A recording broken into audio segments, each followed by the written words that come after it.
आज खुशी की बात है कि बाबा साहब के नाम से टोपी आपने करने का निर्णय किया है, वो स्वागत योग्य है।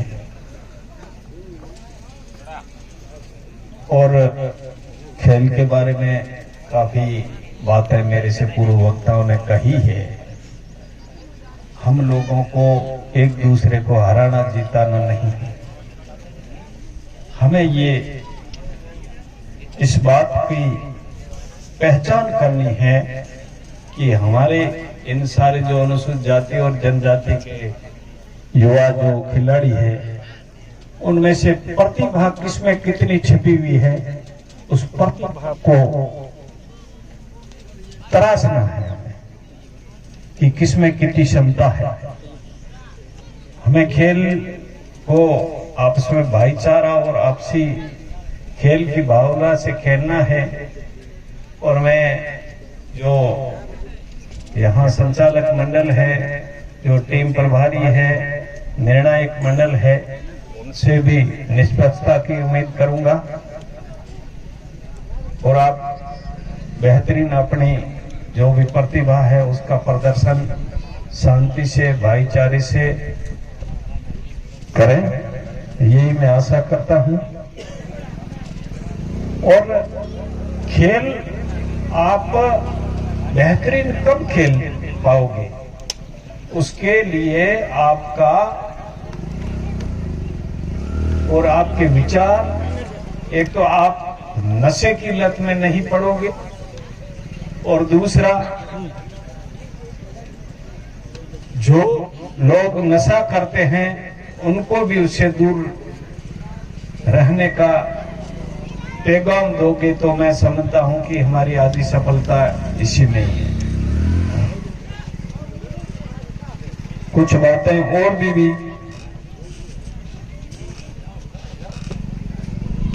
और ये जो इस ट्रॉफी का जो आयोजन किया है और आयोजक टीम के जो प्रकाश जी, जो प्रभु जी बालाज, सुमित बालाज, खुशाल जी लहुआ सहित जो दूसरे भी कई बड़ी लिस्ट है जिसमें सहयोग किया है, उन सभी को भी मेरी तरफ से बहुत बहुत धन्यवाद, उनका आभार। अब बात सामाजिक समरसता, हमें बाबा साहेब के और बिरसा मुंडा जी के जो मिशन हैं, उनके जो बताए हुए रास्ते हैं, उस पर पे हमें चलना चाहिए। बहन गीता ने भी बेहतरीन बात कही, क्योंकि हम लोग उनको मौका नहीं देते हैं बोलने का। तो हमें जहां तक बोलने वाली महिलाएं हैं उनको मौका देना चाहिए। अगर वो बार बार मंच पे आएगी तो उसका एक विचार भी बढ़ेगा और वो अच्छी तरह से बात रख पाएगी। तो महिलाओं को भी हमें हर क्षेत्र में आगे लाना है। और बाड़मेर जिला काफी समय से शिक्षा के क्षेत्र में आगे बढ़ रहा है। जो रीट की परीक्षाएं हो रही है, उसमें जो चयन हो रहा है, उसमें हमारे बहुजन समाज के बड़ी संख्या में बच्चे और हमारी बेटियां चयनित हो रही है। अभी जो कल के रिजल्ट में जिस प्रकार से हमारे बच्चों का काफी संख्या में और बच्चियों का चयन हुआ, उन सभी को मेरी तरफ से बधाई।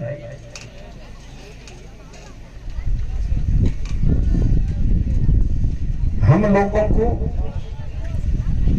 जो आप युवा हैं, इस समाज की जो रीढ़ की हड्डी है और हमारा इस समाज का नाम और इस समाज को आगे ले जाने की जिम्मेवारी आपके कंधों के ऊपर है।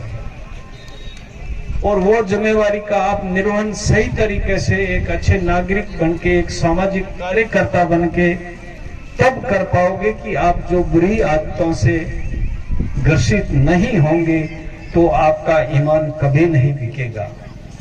बाबा साहब ने कहा था कि ये मेरे देश के गरीबों शोषितों, तुम्हारी मुक्ति का मार्ग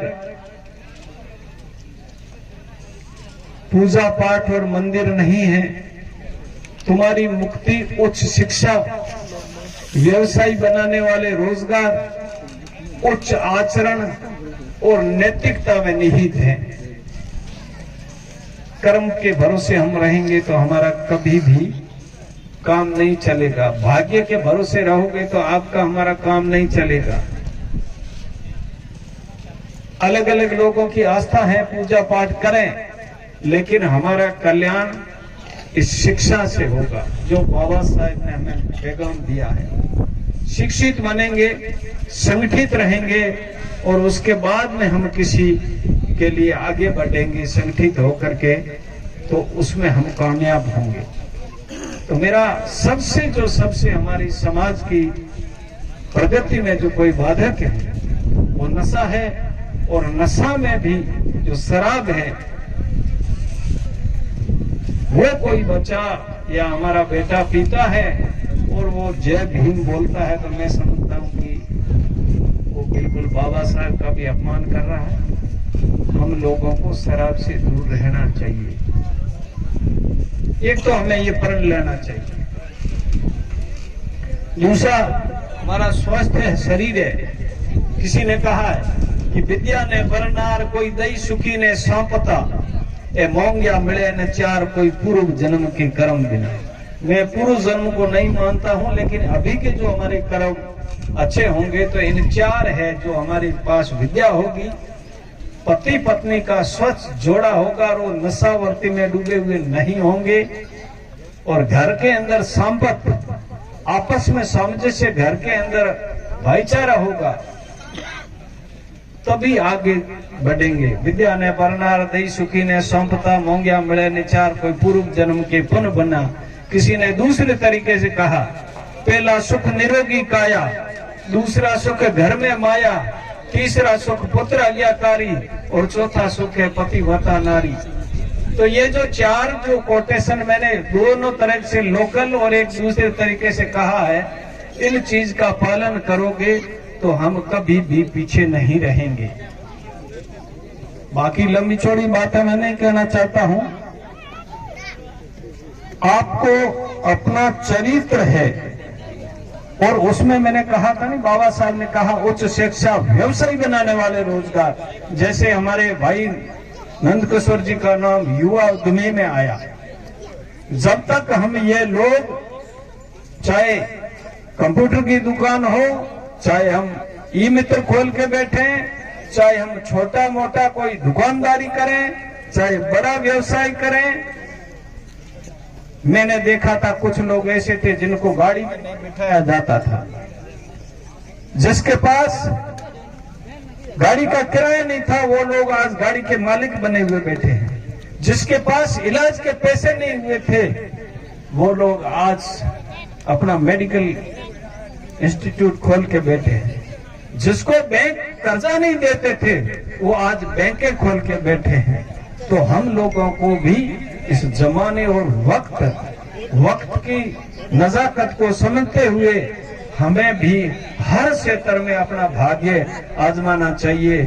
और जो पुराने जो जिस प्रकार के जो दिए हुए हैं नहीं हमारे को, जिस प्रकार से कि भाई कौन सी जाति क्या काम करेगी, अब बाबा साहब का संविधान आने के बाद में आपको हमें किसी प्रकार का जाति के आधार पर धंधा करना कोई मजबूर नहीं करेगा, लेकिन हमारे में खुद में होना चाहिए।